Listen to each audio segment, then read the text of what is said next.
Alright, so I literally did not sleep at all last night, and it's currently about 8 o'clock in the morning, so I figured it would be a good time to go ahead and talk about this. I'm the new Turbo Touch 360 controller from Triax. I'm the ordinary video game controller. I have action buttons and multi-function turbo. So do I. I have a touch sensor for effortless movement in all directions. I have a rocker switch with up and down, left and right movement. I can easily move diagonally and in a circle. That's tough for me. I can move objects on the screen as fast as I can move my finger. You can? I'm guaranteed for longer play and higher levels. I'm not. Order direct and get a free button. Call 1-800-858-7429. I also just now realized that they switched actors for the Genesis controller with the SNES controller actor in their commercial. For movement in any direction. I have a rocker switch for up. So the Turbo Touch 360 controller for the Genesis was first announced at CES in 1993. They actually went on to make different controllers for the SNES, NES, and so on, but oddly enough, they always seem to be priced a lot higher than other third-party controllers in that time period, usually running about $10 higher than most third-party controllers, which are usually supposed to be cheaper than the name brand ones. I actually think one of the most unique things about this controller is it was actually endorsed by a doctor, Dr. Robert Grossman, who actually said, "I am tired of treating teenagers for thumb injuries caused by playing video games. Your new product should be considered a blessing to game players, parents, and doctors alike. I salute you," which was actually printed on the back of the box itself. Another medical issue this controller was also trying to tackle was also known as no more blisters or numb thumb. I can understand blisters from using D-pads possibly, but numb thumb not so much. I don't know what they're referring to by that. Now the main draw of this controller, the turbo button part aside, was the fact that they actually removed the D-pad. They went for a more touchpad-like feel. They removed the buttons themselves and used a capacitive touch pad that would essentially read your movements as you drag your finger across it, which is ideally where they're trying to get the medical upsides for, but I think with your finger being so far recessed, it would almost cause more issues. Players also reported that it was just awful to use, especially with the price point, and IGN actually gave it the 9th worst controller of all time. So the box itself doesn't really have like a clean way to remove the plastic itself, so normally I would have to use something like scissors or a razor blade, but we're not doing that today. So I decided the safest way to go ahead and remove this is with a Dremel.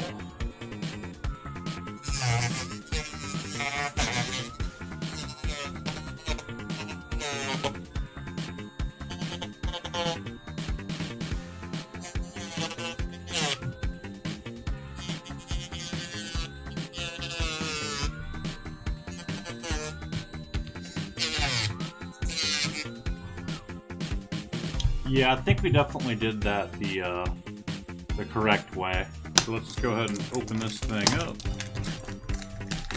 God, that plastic is stiff from being on there for so many years. You can actually see the old hanging tab is actually still partially attached, if I can get it in focus. It is very yellow, and part of it actually broke off. But like, that is still on there. Not really a clean way to do this, I don't believe. So I'm gonna pull out my trusty Dremel again.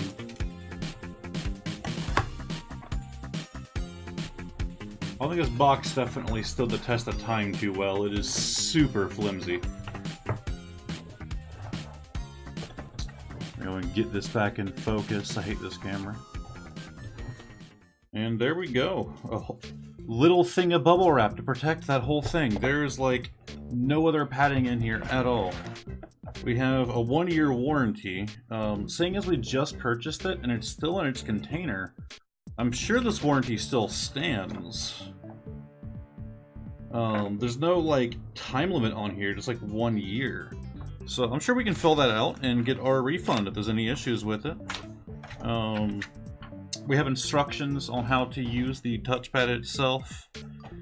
And we have what looks like the Turbo Touch 360, longer play and higher scores or your money back. It looks like a confidence certificate that they'll refund me if I don't think it's a better, superior controller. I think I need to have Triax on this, as I don't know if it's going to be superior. For the controller itself, honestly, I thought it would feel more gel-like, but it's like solid. Now, I'm not sure if you can see there too well. There's like little indents kind of coming outwards, so I guess outdents. You think that would give you a good indication as to where you are on the pad itself, but it is just, it feels so wrong, you hardly notice them.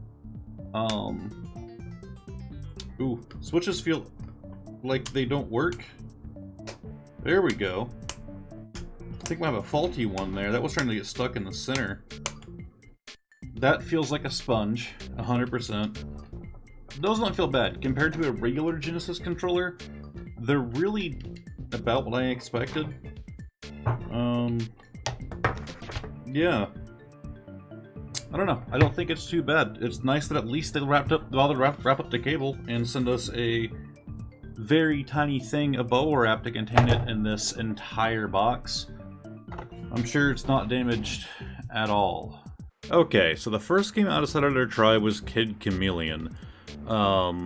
I was considering doing Earthworm Jim, but I figured I would do an easier platformer to figure it out first, and I am so happy that I did. Constantly, I would just accidentally crouch, because if you even somewhat tapped too low on the touchpad, it would count you as trying to do it on purpose, and it would count as a crouch. It also ran into an issue where I just constantly wanted to rest my hand on the touchpad itself, because there's no comfortable place to put your thumb. If it was an actual D-pad, it wouldn't matter. You can rest on the D-pad and just not press down, and that wouldn't affect it. But on this game, anytime that I would need to stop, it would just, I had nowhere to put my thumb, I'd have to hover it. If anything, it would cause more strain than it would be if I had an actual D-pad. Now, of course, that issue wasn't too prominent in this game, as you usually are constantly moving. However, in the next couple games that I tested, it was certainly a bigger issue.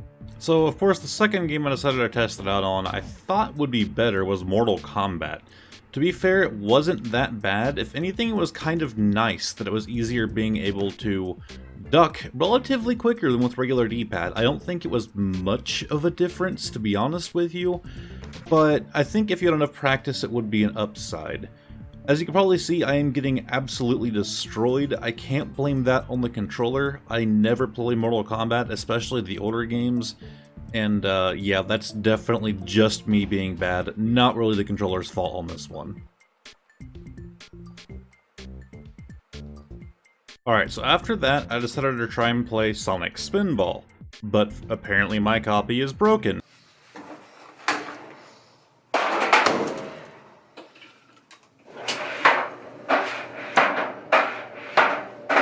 So instead we did Sword of Vermilion. You might not be familiar with that game. It's basically just an RPG. To be honest, it was a lot more boring than what I expected it to be. However, I actually thought it would be probably the best game for this controller, as it's an RPG. You're not trying to time jumps, you're not trying to prevent ducking. You're walking around and you're battling things in a turn-based system. Turns out, it was probably one of the worst games for this controller. The best example I have is here on the menu where I'm trying to type in my name. Whenever I would press a direction on the touchpad, it doesn't act like a regular D-pad where I would tap a direction and the cursor would move that way. Instead, it reads it as 2 or rarely, but sometimes even 3 taps instead of just 1. So I had a lot of difficulty just trying to select the correct letters in order to spell out my username. After that, it wasn't the worst. Still in the in-game menus, there were issues trying to go up and down within the main menu itself. And I ended up testing out the turbo. I will say that works fine. You do have to hold down the button. That's how a lot of the older turbos worked. So once you flip the switch, you just hold the button down and it will mash it for you. Now, as for the idea that this is going to be more comfortable or better for your thumb, I think the best thing we can do is see if your thumb has to move more with the D-pad or with the capacitive pad. So the best way we could do that is to measure the distance between that and that, which would be really easy to do if I had a ruler. But with science out of the way, we can just go ahead and assume the answer is no, it does not help. It takes me so much more effort to try and move my thumb around on this surface with it being so indented, and the fact that I have to hover my thumb over it. I can't, like, yeah, I can try to rest it to the side, but it's such a long distance to get back to where I would need it in games like platformers. It is so uncomfortable compared to just using a standard D-pad, because you can just rest your thumb in the center of it and tilt your thumb in the direction of the buttons that you need to press. You don't have to worry about it double tapping or about it accidentally activating the wrong direction. It's elevated so your thumb isn't being pushed into a hole, and you have a place to rest it when you're not using it, just at the center of the pad. It's not going to register a movement unless you press down. And unless your thumb weighs a lot more than mine, that really shouldn't be an issue. Despite that, I think it still had some upsides. Mostly in the fact that it has turbo, and that it is a very unique controller, especially for like collectors.